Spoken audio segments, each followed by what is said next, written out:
Assalamualaikum warahmatullahi wabarakatuh. Kami di sini akan mempresentasikan jenis-jenis teater. Pertama-tama perkenalkan, nama saya Angela Marcella, absen 4. Saya Ellen Pungkilensya, absen 12. Saya Ratsu Asani, absen 18. Saya Trika Dibacarani, absen 6. Saya Hendy Farel, absen 16. Saya Desi Ranjangina, absen 9. List teater dibagi menjadi 3 subbab. Subbab pertama yaitu tempat pertunjukan. Tempat pertunjukan terdiri dari 3, yaitu teater rakyat, teater keraton, dan teater arena. Subbab kedua adalah penyaji. Penyaji dibagi menjadi 2, yaitu monolog dan kolosal. Yang ketiga, subbab ketiga ada ide cerita yang terdiri dari tragedi, komedi, religi, dan melodrama. Jenis teater menurut tempat pertunjukan. Yang pertama ada teater rakyat yang akan dijelaskan oleh saya sendiri. Teater rakyat adalah kelompok teater yang tumbuh dan berkembang di kalangan rakyat dan menyerap sifat-sifat rakyat sebagai pendukung. Selanjutnya ada ciri-ciri teater rakyat. Yang pertama adalah ada cerita berdasarkan cerita rakyat. Cerita berdasarkan cerita rakyat maksudnya adalah teater ini seringkali mengambil tema dari kehidupan sehari-hari yang dilakukan oleh masyarakat di daerah tersebut. Kedua ada dramatisasi tradisi lokal.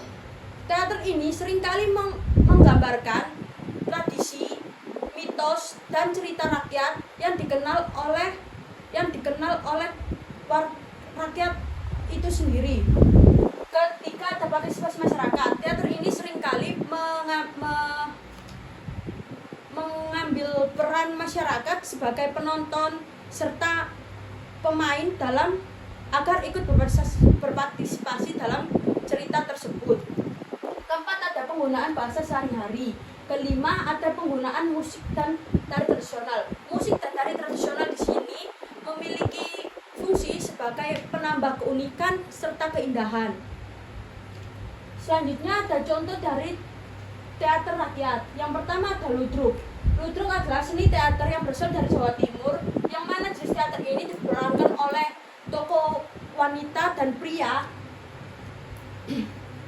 Dan dalam pementasannya, ludruk mengangkat cerita kehidupan sehari-hari dengan menggunakan pakaian tradisional. Kedua ada reok ponorogo. Reok ponorogo adalah pertunjukan sakral yang mengandung unsur supranatural. Reok disimbolkan sebagai sosok berkepala singa dengan bulu merak di sekitar wajahnya. Reok ini dikisahkan yaitu seorang putri raja yang dilamar oleh seorang pangeran. Ketiga ada wayang. Wayang merupakan kesenian yang banyak ditemukan di Jawa Tengah dan Jawa Barat. Jika di Jawa Tengah memiliki wayang kulit, maka di Jawa Barat kita menggunakan wayang golek dalam pementasannya. Keempat ada ketoprak. Ketoprak adalah kesenian yang ditunjukkan untuk hiburan rakyat biasa. Kesenian ini umumnya mengangkat kisah-kisah kehidupan kerajaan dengan salah satu pemerannya didapuk menjadi perwakilan suara rakyat. Selanjutnya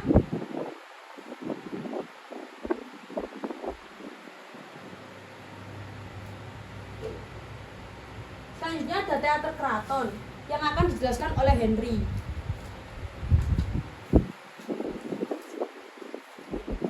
Ya, sesuai dengan namanya, teater keraton adalah teater yang lahir dan berkembang pada lingkungan keraton dan hanya untuk para kaum bangsawan. Pertunjukan teater keraton dilaksanakan hanya untuk lingkungan terbatas, berarti hanya untuk orang-orang di keraton itu sendiri dengan tingkat artistik yang tinggi. Teater keraton ceritanya biasanya berkisar pada kehidupan para kaum bangsawan yang dekat dengan para dewa-dewa. Setelah pengertian ada ciri-ciri dari teater keraton. Ciri-ciri dari teater keraton itu ada yang pertama bertolak untuk kepentingan adat istiadat atau kepercayaan suku bangsa. Jadi hanya untuk kepentingan kaum bangsawan dan untuk lingkungan keraton. Yang kedua ada pakem atau aturan. Pakem atau aturan adalah aturan yang harus diikuti. Kemudian yang ketiga adalah melibatkan melibatkan semua orang. Melibatkan semua orang ini hanya melibatkan untuk semua orang keraton atau orang-orang di lingkungan kerajaan itu sendiri. Yang keempat ada kepentingan kesehatan. Yang kelima bisa dipentaskan di ruang terbuka atau tertutup. Setelah ciri-ciri kita akan masuk ke dalam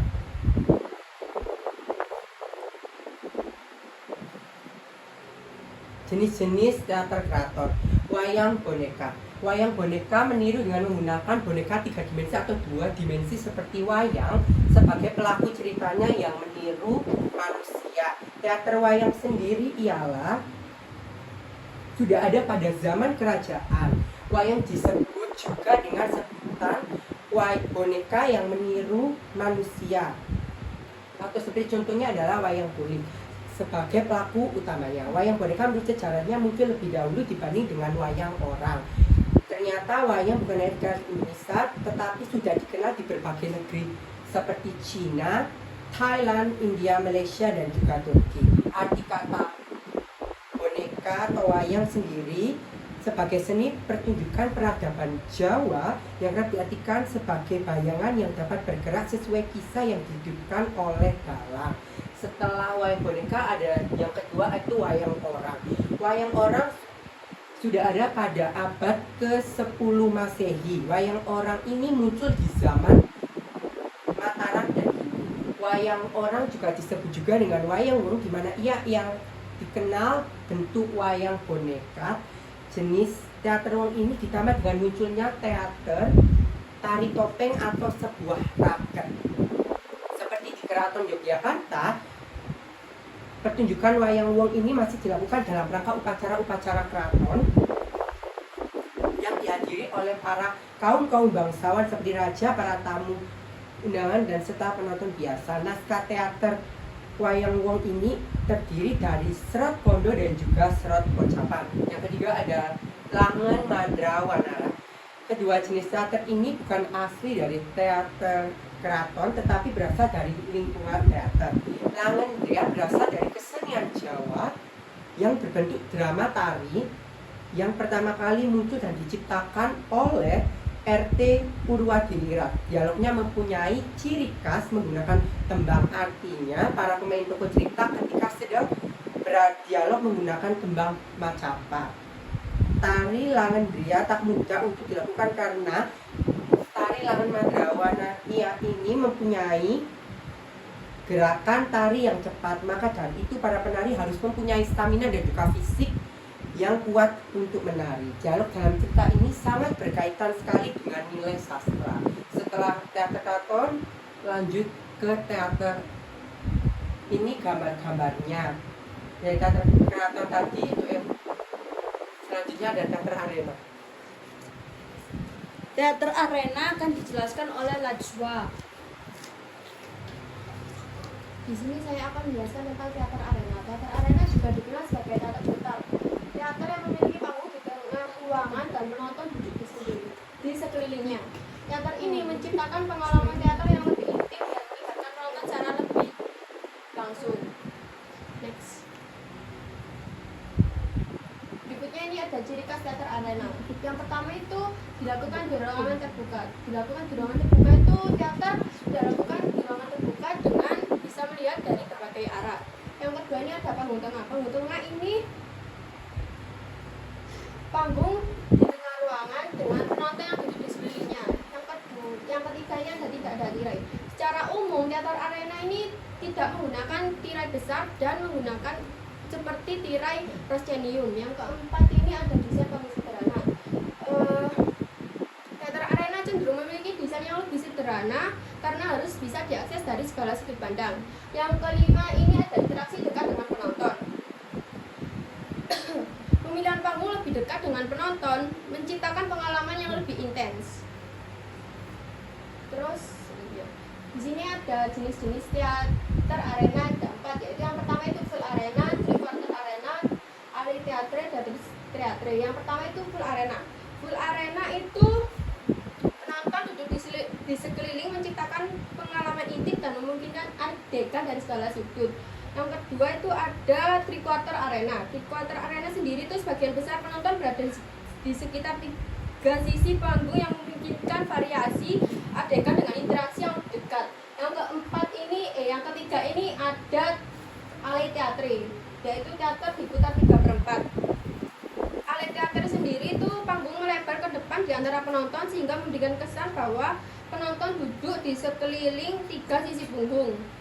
Yang keempat ini ada trus teatre. Trus teatre itu panggung melebar ke depan di antara penonton sehingga memberikan kesan bahwa penonton duduk di sekeliling 3 sisi panggung. Selanjutnya akan dijelaskan oleh ATK.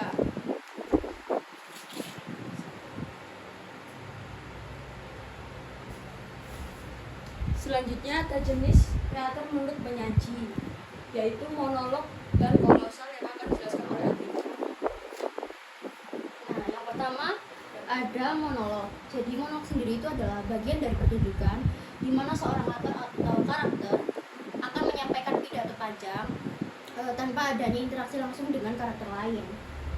Ini adalah bentuk ekspresi tunggal yang memberikan kesempatan kepada seorang pemain untuk berbicara terus terang, mengungkapkan pemikiran, perasaan, atau narasi. Dan juga monolog ini tuh bertujuan untuk menggambarkan konflik internal, terus juga menyampaikan perasaan yang lebih mendalam. Next. Terus monolog juga memiliki beberapa ciri-ciri. Yang pertama ada satu pihak. Maksud dari satu pihak itu, monolog itu melibatkan satu pembicara atau karakter yang menyampaikan perasaan, pemikiran, atau cerita tanpa adanya interaksi dengan orang lain. Yang kedua ada panjang. Jadi biasanya monolog memiliki durasi yang lebih panjang daripada percakapan biasa karena fokus pada ekspresi mendalam dari satu sudut pandang. Yang ketiga ada pemikiran dalam. Monolog memberikan wawasan langsung ke dalam pikiran atau perasaan pemain yang sedang berbicara tanpa adanya dialog. Yang keempat ada tujuan komunikatif. Meskipun monolog tidak ada interaksi langsung dengan karakter lain, tetapi monolog itu memberikan tujuan sebagai komunikatif. Dengan contohnya itu seperti menyampaikan ide, terus menguraikan suatu cerita. Dan yang terakhir ada gaya bahasa khas. Jadi, monolog dapat memiliki gaya bahasa yang khas tergantung dari karakter dan situasinya. Next. Lalu monolog juga memiliki beberapa jenis teaternya. Yang pertama ada monolog drama.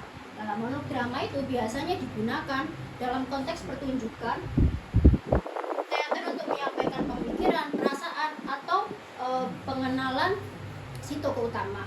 Yang kedua ada monolog komedi. Nah, monolog komedi itu berfokus pada unsur humor. Biasanya digunakan untuk menghibur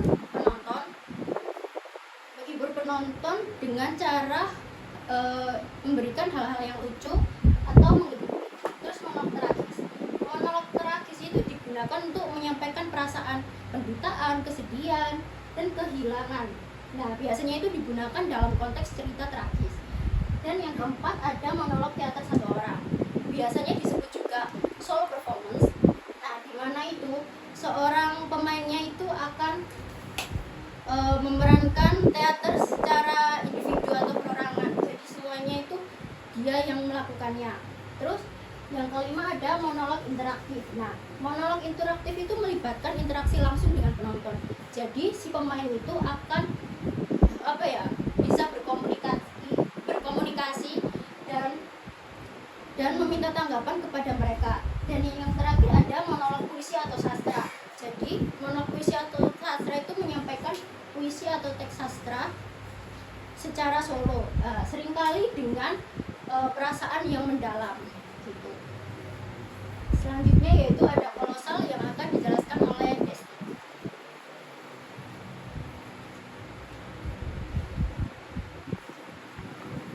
Selanjutnya yaitu ada teater kolosal. Teater kolosal adalah bentuk pertunjukan teater yang melibatkan jumlah pemain dan penonton yang lebih besar. Next. Ciri teater kolosal yang pertama yaitu cerita epik. Teater kolosal biasanya mengangkat cerita epik atau mitologis yang melibatkan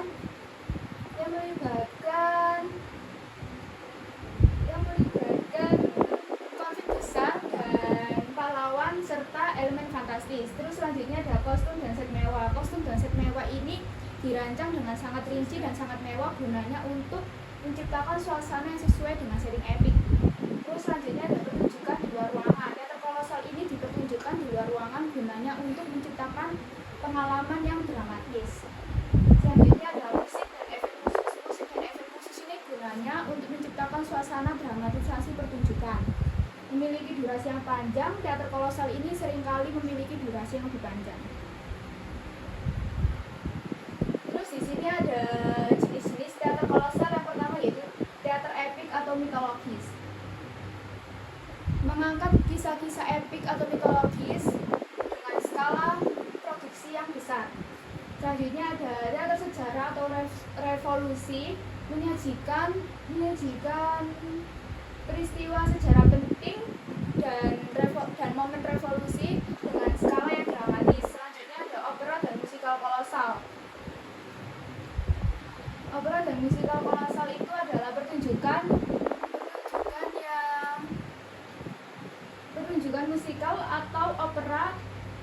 musikal atau opera dengan memadukan unsur teater, musik, dan tarian dengan produksi yang megah. Teater klasik atau tragedi mengadaptasi karya-karya sastra klasik dengan melibatkan karakter-karakter penting dalam skala epik. Next.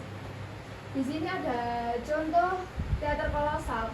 Yang pertama yaitu impresi teh, gadis-gadis Cina menyajikan teh dalam satu fragmen. Pertunjukan teater kolosal impresi teh berasal dari Tiongkok, dan kolosal Arya, tari Arya yang berasal dari Betawi. Selanjutnya ada jenis teater menurut ide cerita. Yang pertama adalah tragedi yang akan dijelaskan oleh Ellen. Di sini saya akan menjelaskan tentang poin pengertian dari teater tragedi, yaitu teater tragedi berasal dari kata tragoedia dari bahasa Yunani yang menceritakan tentang kisah-kisah sehingga para penonton mengalami belas kasihan dan mengerikan. Selanjutnya, di sini ada ciri khas dari teater tragedi, yaitu ada tema serius dan memiliki konflik tragis dan memiliki tokoh utama yang merupakan bagian dari para bangsawan. Yang keempat ada atmosfer berat dan solemn. Atmosfer berat dan solemn ini yaitu suasana dalam tragedi cenderung serius dan solemn, menciptakan ketegangan dan emosional. Dan selanjutnya ada yang memiliki struktur tragis ini. Dan di sini saya akan menambahkan dari ciri khas dari teater tragedi, yaitu teater tragedi bertentangan dengan moral dan menggunakan bahasa yang formal. Dan teater tragedi ini berhubungan dengan mitologi atau sejarah. Di sini ada contoh dari teater tragedi, yaitu Romeo Juliet dan Kapai-Kapai. Selanjutnya ada komedi yang akan dijelaskan oleh saya. Komedi berasal dari kata komedia yang berasal dari bahasa Latin, dan komedia yang berasal dari bahasa Italia, yang berarti mengungkapkan cacat dan kelemahan sifat manusia dengan cara yang lucu, sehingga para penonton bisa lebih menghayati kenyataan hidupnya dan berakhir dengan kebahagiaan.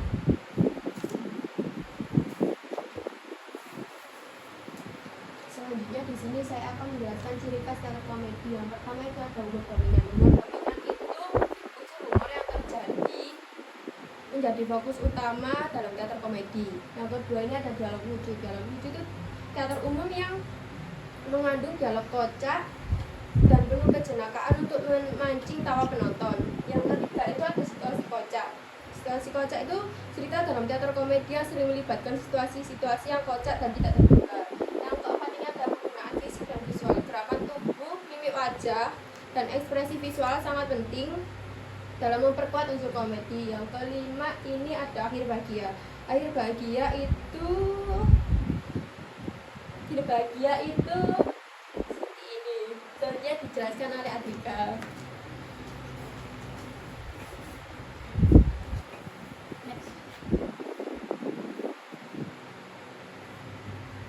Nah, selanjutnya ada tipe lakon komedi berdasarkan alirannya. Yang pertama ada black comedy atau yang bisa disebut juga komedi gelap. Itu merujuk pada hal-hal yang meresahkan. Yang kedua ada komedi atau komedi karakter. Adalah komedi yang mengambil humor dari suatu pribadi yang dibuat oleh pemain. Yang ketiga ada improvisational comedy atau komedi improvisasi. Adalah lakon komedi yang tidak terencana dalam pementasannya. Lalu yang keempat ada observational comedy atau komedi pengamatan, yaitu komedi yang bersumber pada lelucon keseharian masyarakat yang berharap dapat diterima sebagai hal yang wajar. Terus yang keenam ada physical comedy atau komedi fisik, yaitu lakon komedi yang hampir mirip dengan dagelan atau lelucon yang kasar. Yang keenam ada prop komedi atau komedi dengan peralatan, yaitu lakon komedi yang mengandalkan peralatan yang tidak masuk akal. Lalu yang ketujuh ada surreal komedi atau komedi surrealis, yaitu komedi yang berdasarkan pada hal-hal yang ganjil, lalu situasi yang absurd dan logika yang tidak mungkin. Dan yang terakhir ada topical komedi atau komedi topik satir, yaitu komedi yang mengandalkan pada berita utama atau hal-hal yang penting dan terpilih. Selanjutnya ada teater religi yang akan dijelaskan oleh Henry. Nah, teater religi. Seperti namanya, teater religi merupakan teater yang pertunjukannya memiliki nilai agama yang mengandung ajaran beribadah dan juga perbuatan baik, seperti dalam kitab suci tentang bagaimana sebuah perbuatan baik akan menuai pahala serta pelajaran tentang mengambil hikmah dari sebuah kejadian. Setelah pengertian ada ciri-ciri.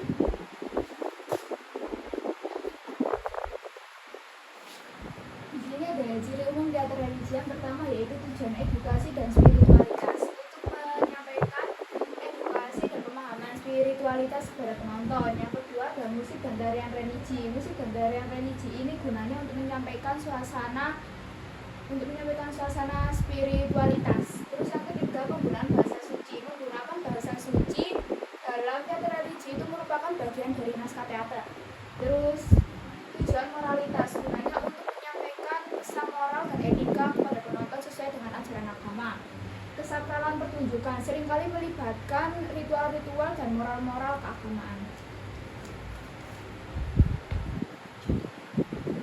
Nah, di sini ada contoh teater religi. Yang pertama yaitu ada teater wayang kulit, teater Gavatamela dan Mr. Wise.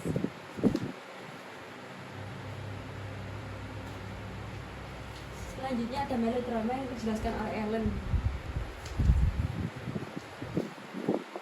Di sini saya menjelaskan pengertian dari melodrama. Melodrama itu sendiri adalah lakon yang isinya mengupas suka duka kehidupan dengan cara yang menimbulkan rasa haru kepada para penonton.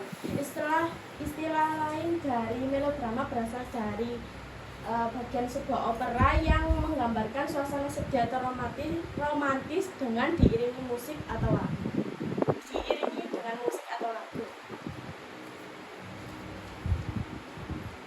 Ya, di sini ada ciri-ciri melodrama. Ciri-ciri dari melodrama yaitu satu, berpegang kepada keadilan moralitas yang keras, yang baik akan mendapatkan ganjaran pahala dan yang jahat akan mendapatkan hukuman. Selanjutnya akan dijelaskan oleh anak. Selanjutnya di sini ada pembentukan simpati dan keharusan penonton dengan memperlihatkan penderitaan tokoh baik dan sebaliknya membagikan rasa benci dan marah kepada tokoh jahat. Selanjutnya akan dijelaskan oleh Desti. Cerita dalam melodrama diramu dengan unsur-unsur ketegangan suspense. Lalu yang keempat, dijalin dengan kejadian-kejadian mendadak dan di luar dugaan. Karakter tetap yang selalu muncul dalam melodrama adalah pahlawan, entah itu lelaki atau wanita, tokoh lucu atau komik, dan penjahat.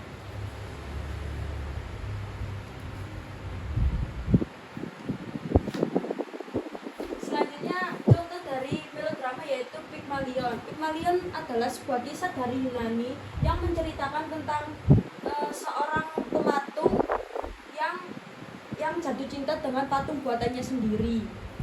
Sekian presentasi dari kelompok kami. Jika ada salah kata, mohon dimaafkan. Sekian, terima kasih. Wassalamualaikum warahmatullahi wabarakatuh. Dadah.